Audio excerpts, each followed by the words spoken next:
Vi skal bare udstille som dumme. Hvilken slags girl math bruger I mest?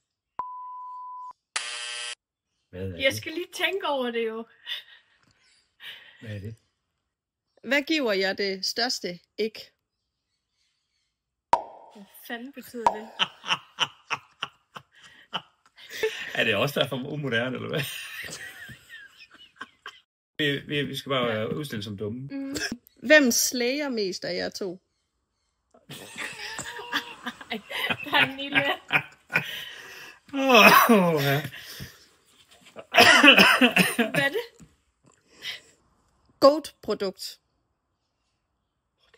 Det har jeg hørt. Jeg kan bare ikke huske det. Goat? Altså ligesom ged?